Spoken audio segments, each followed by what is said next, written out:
You're listening to the Endless Party Radio Show with the Doc on Colossal Radio. Here we are, man, on this Thursday edition of the show, and a little quiet Riot and slick black Cadillac, and it brings back memories for a lot of us.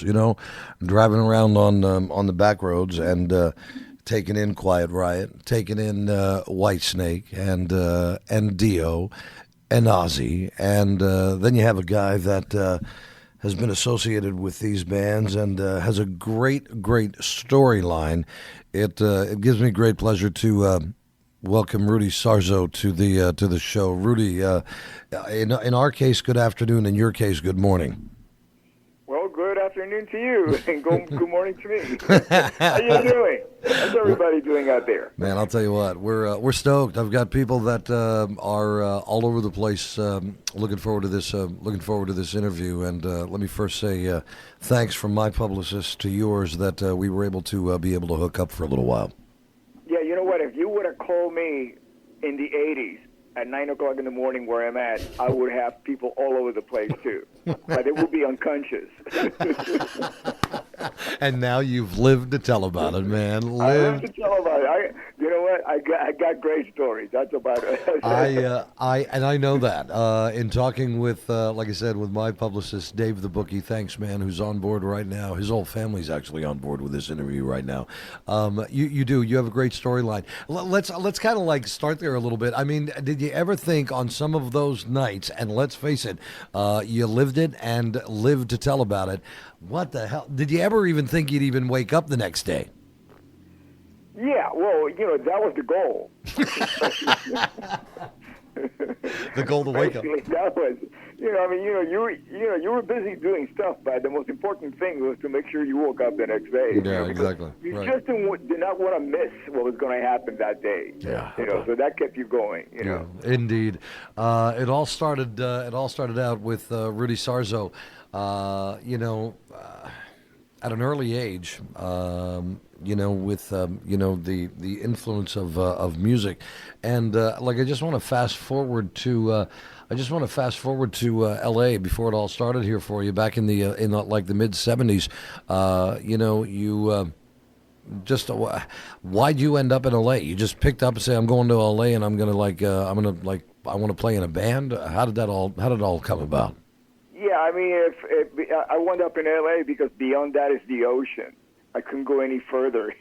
That's about it. Plus, all the labels were here in Los Angeles, right. And at the time, that was the only way to do it. We didn't have YouTube or any of the social media to expose any artists or bands. Sure. Nowadays, you can be in somewhere in Tulsa, Oklahoma, and have a viral video, which now viral is a good word now. Yeah. Viral back in the 80s was not a very good word. How true. Today it is a very good word. Mm-hmm. If you go viral, that's great. Yeah. And you can get the same exposure as if you were in Los Angeles. Right. You don't have to leave your hometown. Yeah. Yeah, how things certainly have changed, and of all the people that I've talked to, just the other day this week, I happened to carry on a conversation with Les Dudek. I don't know if you know Les. You know Les? Yeah. I'm a fan of his music. Yeah, man. I mean, I had a great interview with Les. He's actually coming here to the Mock Chunk Opera House. This week he'll be here on Saturday, and jamming here at a really cool place in our resort town. And he said the same thing. With the way music is anymore. You have that camaraderie. You had that feel, man, where you all got into the studio and did your thing. And now anymore, Rudy, as you well know, I mean, you've lived through it. Now you can be anywhere. You can. It's not the same vibe anymore. You can record in your home studio and send an MP3 file, and then you have a producer putting it all together. Yeah, I mean, the difference that I see from years ago and today is that nobody really knows what the formula is. Right. Today, when the music industry was more I would say centralized. There was a formula. Basically the formula was to get yourself in front of the scouts for the label.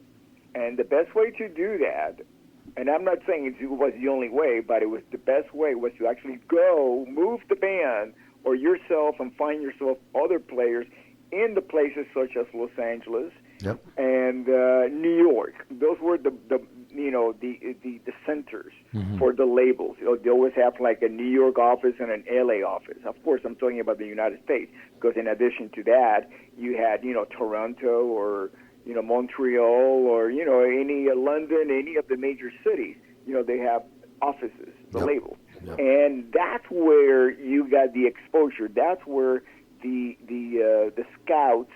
Sometimes a record executive will have like an intern, and instead of the regular executive going out every night looking for bands in clubs, they will send the interns, somebody that was working for them, and this person will come back and say, "Hey, I saw this great band last night at the Whiskey a Go-Go." Then the executive will go down and catch the band next time they played in town, and hopefully the executive would say, "You know what? I think these guys have something.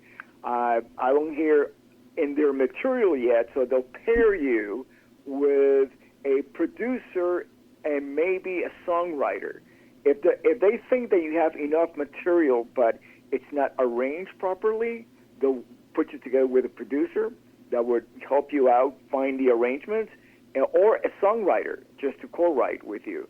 If they think that they have certain elements that they're unique, to the actual makeup of the group." Sure. And that doesn't really exist much right now. I think you have to pretty much deliver a complete package to a label. Sure. I mean, that's the way we do it nowadays. If you have a release on Frontiers Record or any of the other labels that release metal, you're pretty much doing it yourself, and then in some cases they'll bring in somebody to mix it for you that actually works for the label and understands what that specific audience that buys those records likes to listen to the mixes, and they'll take it from there. Wow. But it's pretty much a done deal. You just basically delivering to them a complete product. Yeah.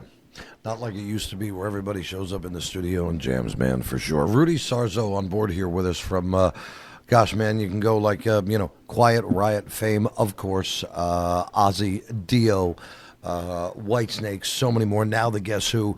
It all started, where do you start with this interview with somebody like yourself that has seen it all, done it all, and, laid down tracks on the bass side of things, man, that is just incomparable, man.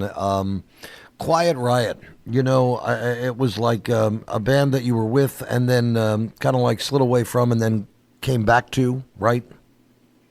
Yeah, you know what? Let's go to the beginning of our conversation, because you played Slick Black Cadillac. Now that's a really good place to start to answer the question that you were just brought up. And when songs to me are little time machines. And when I hear that song, first takes me back to, that's the only song that was a carryover from the Randy Rhoads era of Quiet Riot to the Mental Health era of Quiet Riot. Right. It was a song that was written by Kevin DuBrow, and he wrote it as a challenge from Randy to write a great song. That's really the story behind that song. Randy said, I dare you to write a great song, basically.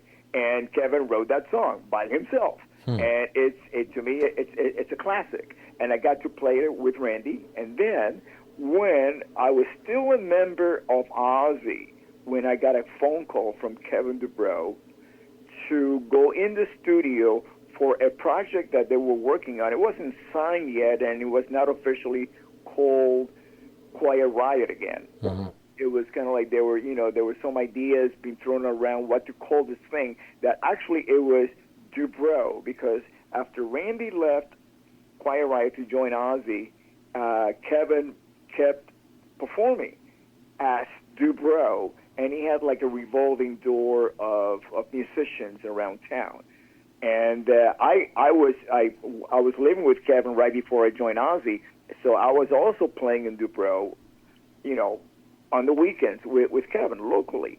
And so a lot of the songs that were actually wound up on the Mental Health record were songs that Kevin wrote during the Dubrow period. One of them was Thunderbird. Yeah. And so here I am in L.A. on a break from Ozzy, and Kevin says, hey, you want to come down, and we're working on this, record.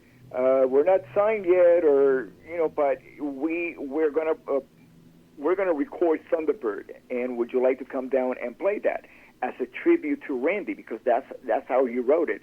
He wrote it when Randy Rhoads left Quiet Riot to join Ozzy. He wrote Thunderbird, and then as a tribute after Randy Rhoads passed away, to record that song dedicated to him.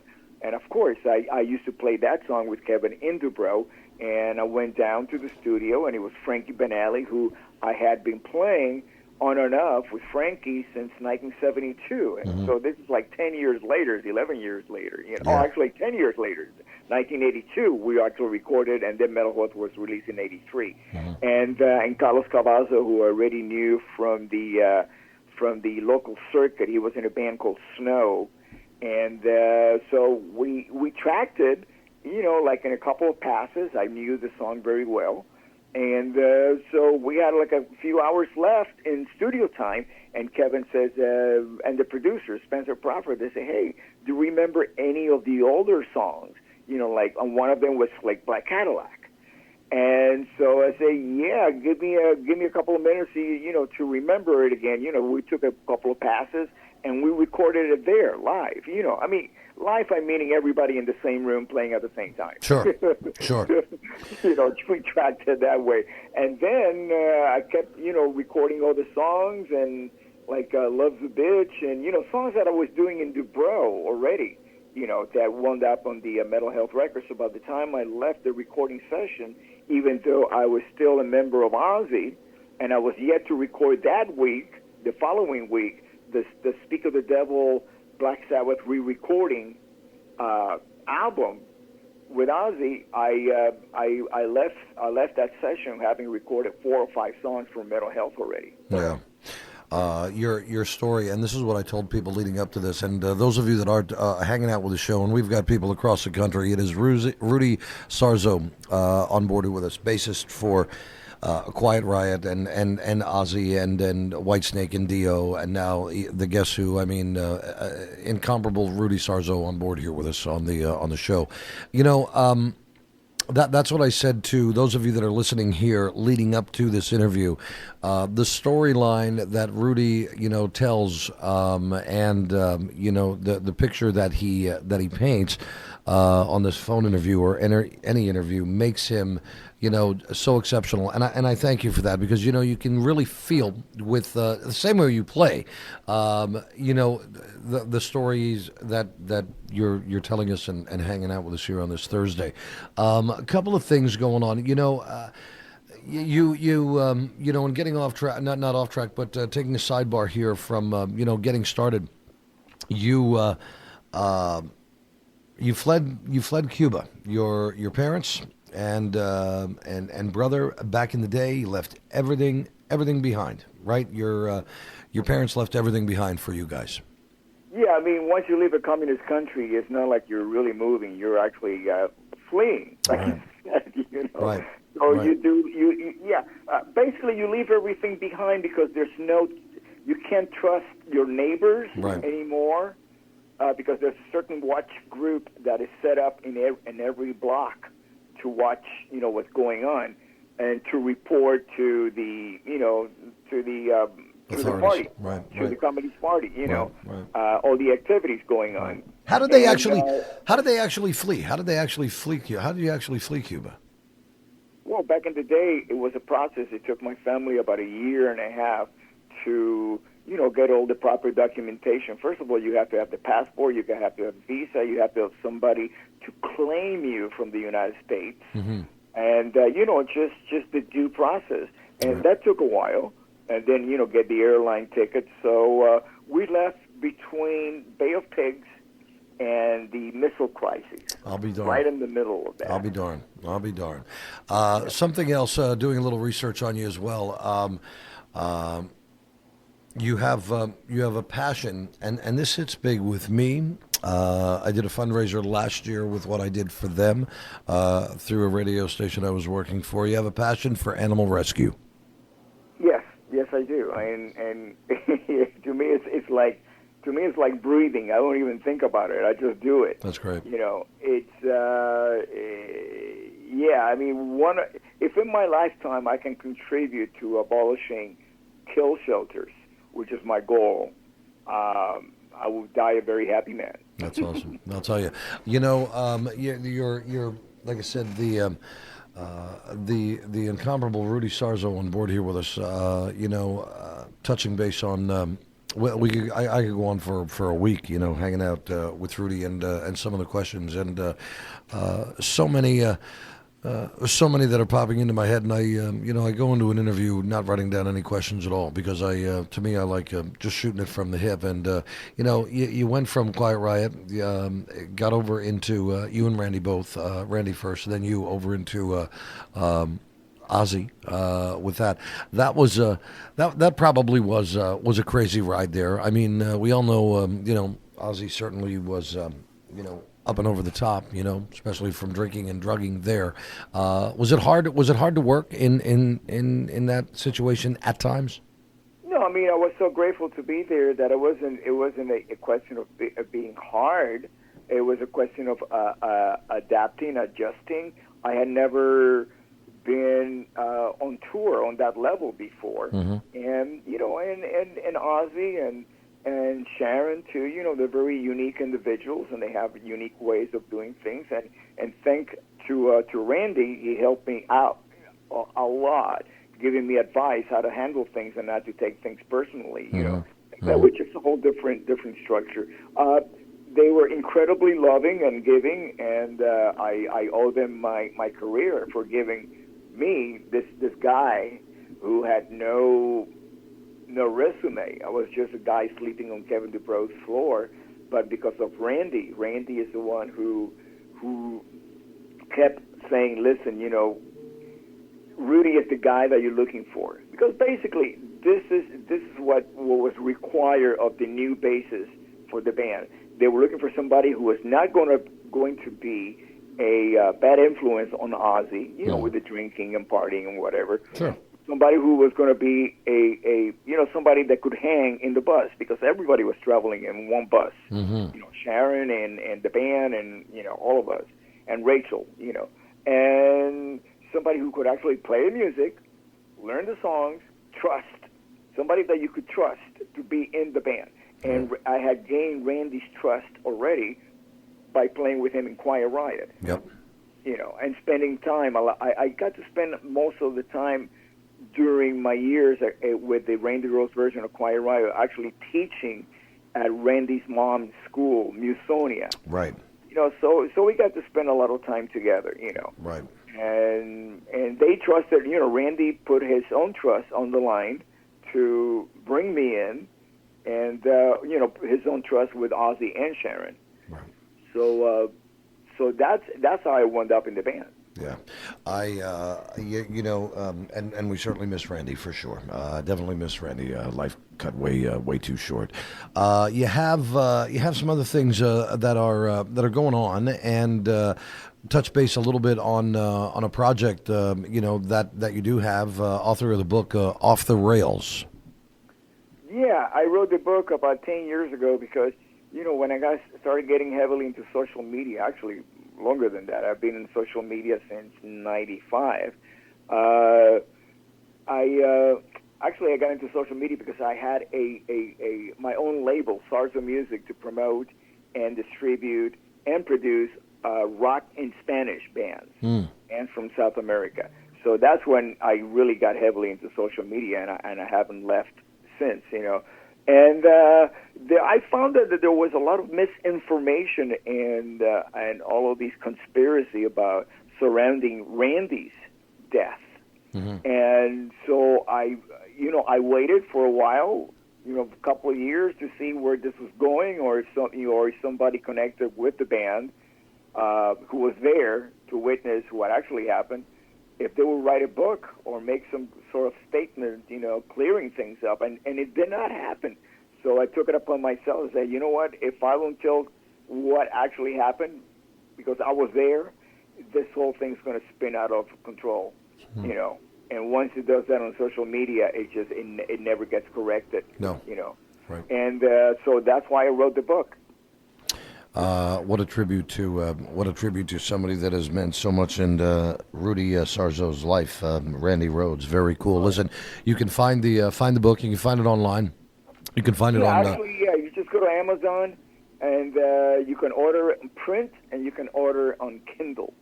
So you got it all right there. Off the Rails by Rudy Sarzo, and some great, a great read. As like I said, we have everything that we share with each other. People that are emailing and private messaging me, and it is the. I can't believe this is what one private message says from a great friend of mine. That he just said, "Man, this is incredible." Rudy Sarzo on board with Colossal Radio. This freaking rocks. So that's a good thing. I mean, you could have said fuck if you wanted, because it does fucking rock. Great stuff. The book. Let me touch base too on something else you have going on, man. Your own radio show, 6 Degrees of Sarzo. Is that still going on too? Yeah, it's a Monsters of Rock Radio. Yeah. And it's on at 4 p.m. Pacific Standard Time. Nice. So at 4 p.m., as a matter of fact, this Sunday I have Jeff Scott Soto from Sons of Apollo, and a lot of the people that I have on the show, we have some history because we're working on a project together, Jeff and I, years ago back in the 80s, and I am very proud to see him, becoming one of the greatest singers right now, modern rock singers. Sure. I mean, he's phenomenal. He's got an incredible career as a band member for bands such as the Sons of Apollo, which is a super group that I love, and also his solo career. So I'm very, very, very proud of Jeff, all his accomplishments. That's awesome, man. You know what? Maybe I should get our like my publicist, by the way, Dead Dave Miller, and I just got another text from his wife. Let Rudy know that Dead Dave's wife still loves him. So that's a good. My best, please. Yeah. They are great people. Maybe we should get Dave in touch with you and your publicist. Maybe we should simulcast that show over here on the East Coast. That would be cool. That would be fun. There you go, Dave. There's some more work for you. The memories and the bands. And earlier I played some. I played Rainbow in the Dark from Dio. And I don't know, what are the memories? We have some memories while working with Ronnie James of Dio. Oh, I got so many. I mean, it was really interesting about myself, as far as my personal growth when I was playing with Ronnie. It was that when I joined the band in 2004, Dio band, I was Ronnie's. I became Ronnie's last bass player in Dio. I was in the band until he passed away, and I thought, by 2004, after been doing this since 1981. I think I've learned just about everything that there is to learn about, being in a band and learning about what other people can really teach me, And working with Ronnie was a whole different new level of understanding not only musicianship but also humanity. And he's one of the greatest human beings I've ever played with, been in a band with, and to me, you never really get to know somebody until you spend some time in a bus with each individual. That's when you really get to know the person. I'll bet. Because there's no airs of the person acting, becoming who they are not, right. Pretending to be somebody else or something else. No, right. No. I mean, once you're in the bus with somebody, or basically 24/7, because you're in the bus, or you're on stage, or you're backstage, or you're in the restaurant, you're in the lounge, you're on the plane. You're with that person. Except when you go to the bathroom, you're with them all the time. Right, and very well said. You're such a humbling dude, man, and ripping it through the big '80s, man, through the big '80s, ripping it through, and such a humbling dude, Rudy Sarzo from Quiet Riot, Dio, Whitesnake, now the Guess Who fame, an incredible bass player. Incomparable Rudy Sarzo, and the big '80s. I mean, there you are, the big hair, the big '80s, the ladies with the big hair. I don't know. Listen, I know your wife's sleeping in the other room, but there has to be some crazy mother stories, man, of the big '80s. I mean, there got to be, Rudy. Yeah, but there's some other people's stories, not really mine. I witnessed a lot of crazy stuff. But it had nothing to do. I was just there. I was just there to watch this stuff. Really? So you were you were well behaved? So you were actually well behaved? Were you the well behaved one in the band? Is that what you're telling me? It's my nature. I've always been a well behaved person. Okay, that's cool. Sometimes I would say, okay, when I first joined Ozzy, Randy had already been in the band for over, maybe a year and a half. Okay. Or more. Tommy Aldridge, he'd been around forever, so he was not going to become Ozzy's drinking buddy. So Sharon said, you know what, Rudy, why don't you hang with Ozzy? Because he needed somebody to hang out with. And I said, sure.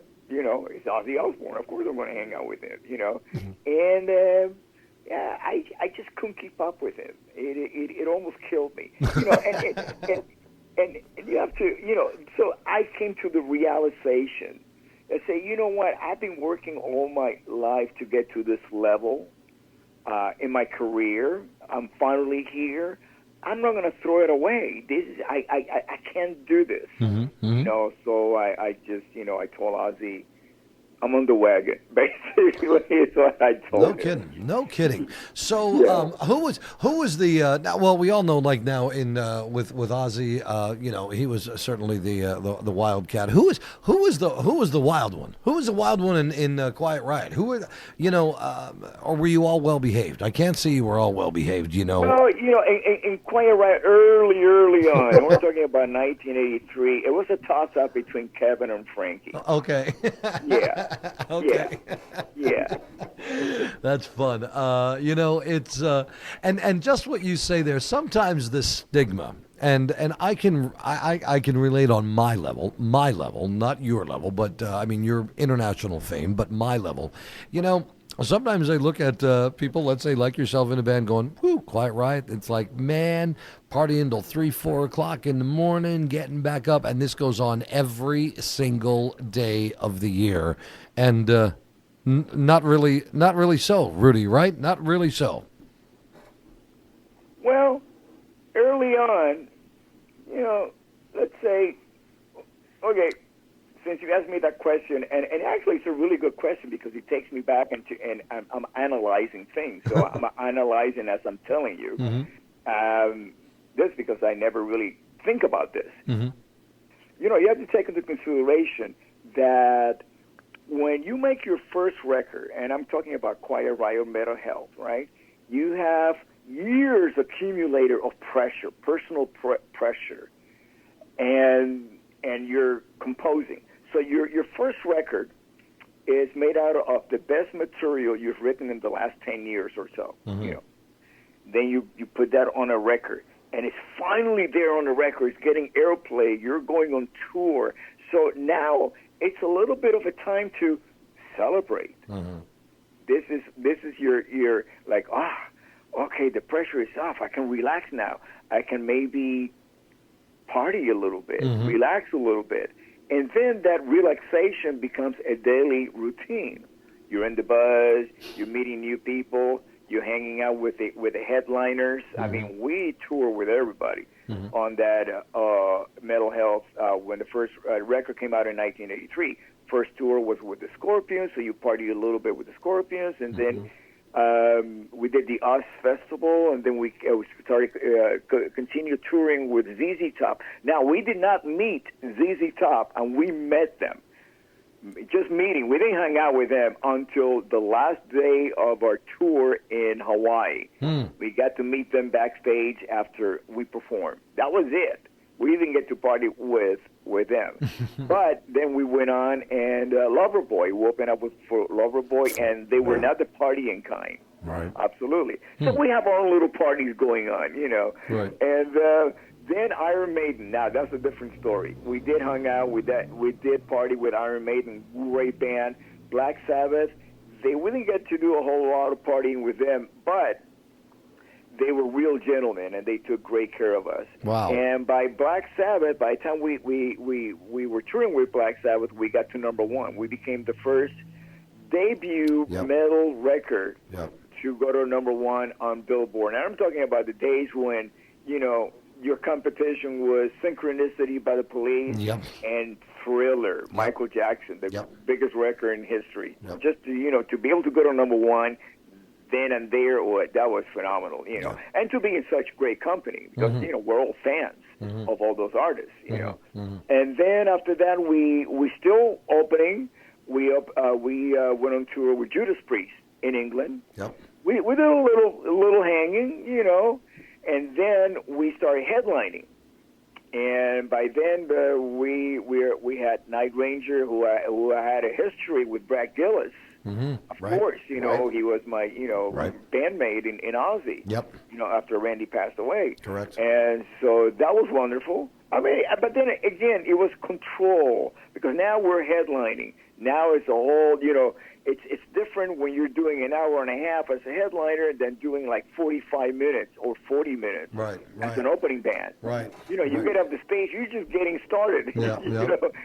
So that was one of the many reasons why bands would, especially the opening bands, would party because, you need to calm down a little bit after the show. That's fun. A different perspective coming from Rudy Sarzo, just a different perspective from the heavy metal, big hair, big 80s,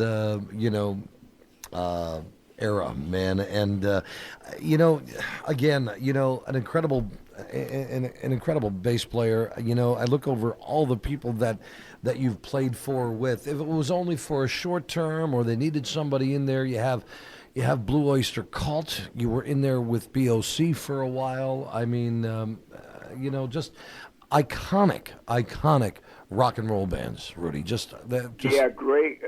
Those guys are great. I mean, it's a great band, and especially working with Eric Bloom and Donald Roser, also known as Buck Dharma. Yeah. When I first joined the band, I don't know what to call him, Donald, Buck, but everybody calls him Donald in the band, But that's such a cool name, Buck Dharma, Yes. And Donald, he's one of the original shredders going back to the 70s, like Buck's Boogie and all those great songs that he wrote, like Godzilla and The Reaper and all that stuff, so it was great, playing with Blue Oyster Cult. Yeah, oh my gosh, I can only imagine. And, for those of you that don't know, it was only just a few years ago, not long ago, that Rudy Sarzo on board here with us, inducted into the Hall of Heavy Metal History for being right there at the forefront of the heavy metal bass. I mean, you had that driving bass back in that era, in the era of the heavy metal, and I mean that was the deal. Everybody was used to playing the licks on leads, and when you came in there at that era, Rudy being right there at the forefront of the heavy metal bass, which leads me into something else as well. And this also, I'm glad Dave brought this up. So big thanks to Dave. Love you, man. Signature bass released by Spectre. What's that all about?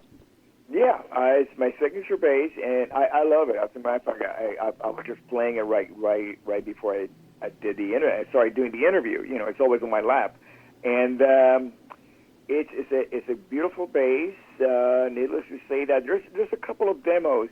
If you go to Sweetwater Music on YouTube, I did a couple of demos with the bass, explaining the features and everything. But basically, it has this really innovative pickups electronic system that it's called the Sims pickups. Mm-hmm. That you can switch each individual pickup. It's got two into a single coil split or a humbucker. Mm-hmm. So you get all these variety of tones and sounds, and it just plays incredible. I mean, I was just playing it, and I can, I feel so comfortable playing that bass that it just, it's inspiring and allows me to do anything that I can emotionally feel. Because I like to play by emotions rather than thinking about it. I like to follow the sounds in my head, and it's quicker to go from my head to my fingers than it is to go from my head, from my imagination to my brain to analyze it and then play it. Right, I got you. You know what I mean? I do. So I do. Yeah, so that bass allows me to, to create. It's so inspiring. That's awesome. And as Rudy said, Sweetwater. We buy a lot of our equipment for the station here through Sweetwater out there in Indiana. And we're in Indiana. Oh my God, what an incredible place that is! As a matter of fact, I just did their Gear Fest this past year, and I got to do at Sweetwater Music. Nice. And it's an event that happens every year, and I got to do a master class on the Circle of Fifths. Wow. If you're interested. Wow. I know a lot of people look at the Circle of Fifths and say, "What is that?" Right. But I pretty much break it down and show how it can be used. It's the musical GPS. You know how we have a GPS on our smartphone to take us where we want to go? Well, the Circle of Fifths has been around for centuries, and being the GPS to musicians, composers. Yeah. Interesting. Did not know. Listen, the time that we're able to spend with this guy, and again, so humbling with Randy Sarzo on board here with us. You're incomparable in what you do with a bass guitar. I mean, the driving bass of the heavy metal era is certainly second to none. You rank right up there as the best of the best. That's for darn sure. And you go back. It's like, you ever think it would last this long? You go out to L.A. going, I'll try to get into a band, and here you are working with the creme de la creme, and still doing it, and still doing it. I at the core, I'm a grateful human being. That to me, if you ask me, for an identity, who I am, what I am, I'm just very, very grateful, and thank God that I'm doing, especially at a time where there's so much information available on social media, YouTube and other, places that you can go and seek knowledge and share knowledge about music, many things. But I concentrate on the music aspect. There's so many great websites to go and learn, because I am a work in progress, and I know what my goals are, and every day I just get closer to them. But I'm enjoying the process so much. It just it makes me a fuller musician, somebody I can be satisfied. It's rewarding, and I'm just looking forward to me in the future rather than me in the past. That's amazing, though, and I'll tell you, and I talk about that, in that kind of context all the time. To, do what you love, and love what you do, and it just you can tell your passion. And life is all about choices. We all have choices, man, and certainly, by golly, man, if you're not happy with a certain choice, then you have the power to change it, and take that step, and go in that direction that you'd like to be and get to. And hear from Rudy Sarzo still accomplishing even more goals that he wants to do. What can you say? What more can you say with somebody like you on the show? How about your wife? How long have you guys been married? Let's get a little personal real quick before we cut loose here too. But how long have you guys been married? Did you meet her on the road? No, I met her in L.A. in 1981, and we've been married for 35 years. How about that? Do we have any kids?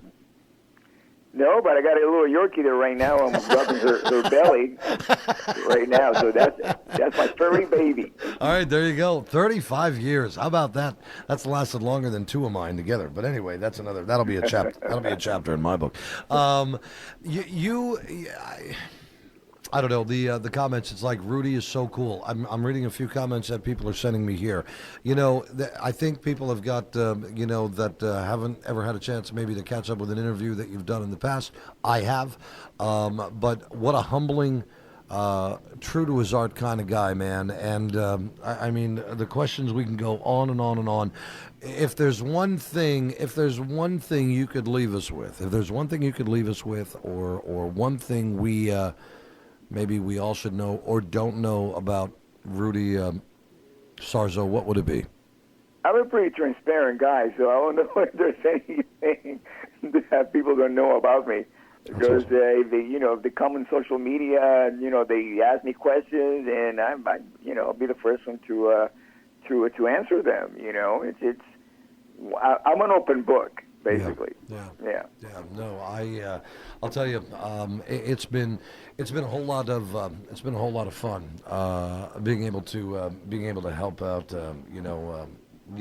The cause. I mean, I think you guys should check Rudy Sarzo out. I mean, big animal lover. We all love that, and the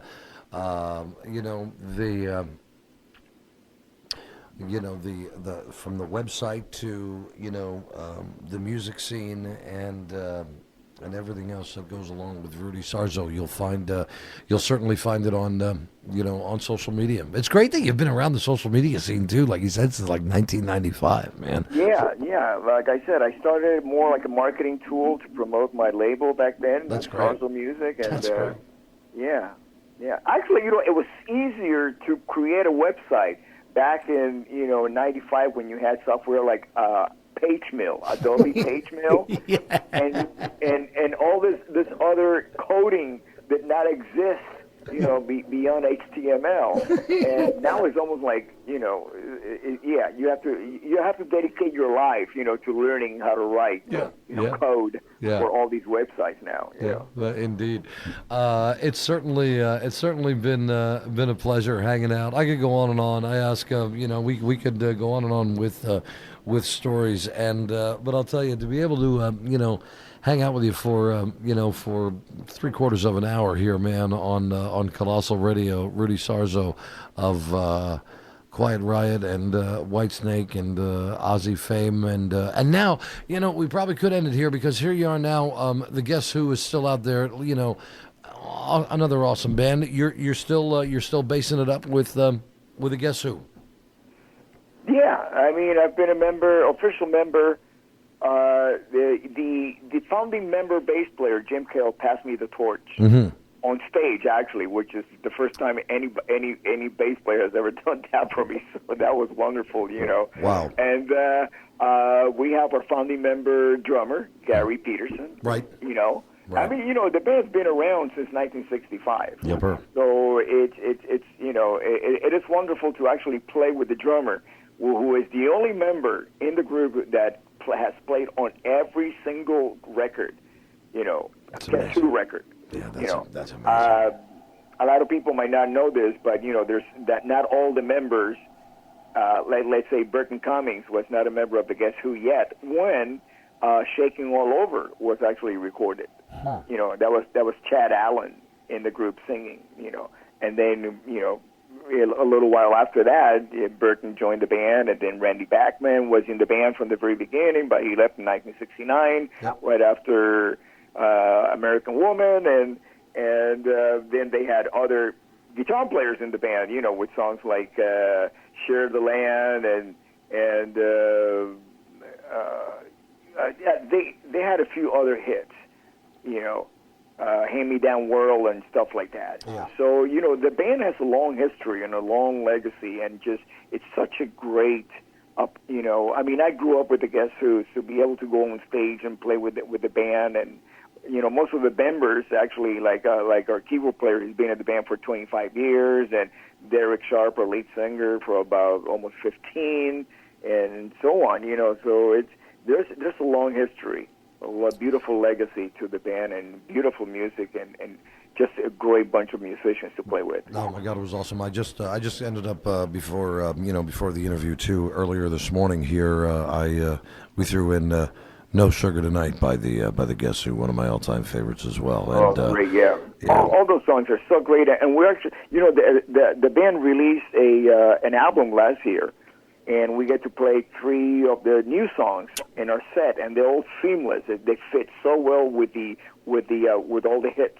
Yeah. With all the classic songs, the modern songs of the Guess Who and the classic ones. It's just a wonderful show. Yeah. I really recommend it to anybody who wants to, have a great time, beautiful evening, to come and catch one of our shows. Yeah, man. And maybe we can, bring it all full circle and end it there where it started. And it hasn't ended yet. But where can we catch Rudy Sarzo? I mean, if you are playing with the Guess Who, where can we get the information? We get on the website. Either on Facebook, the official Guess Who website, or on the on theguesswho.com. So you can find it all. Find it all right there. Rudy, I can't thank you enough, for hanging out at an early time in L.A. And is your wife still sleeping? Will she make breakfast now? Does she do breakfast, or do you guys go out for breakfast? I get up really early, like around 6:30, and I start by around 7:30. I'm already playing the bass, because there's ideas that you wake up and certain revelations that you when you wake up in the morning, they're there from having dreams and stuff. And so I take advantage of that, and then I go to my favorite websites and take in a couple of lessons and expand my musical knowledge. Lehighton, Palmerton, Gem Thorpe, and nationwide. It's Colossal Radio. Find us online at colossalradio.rocks.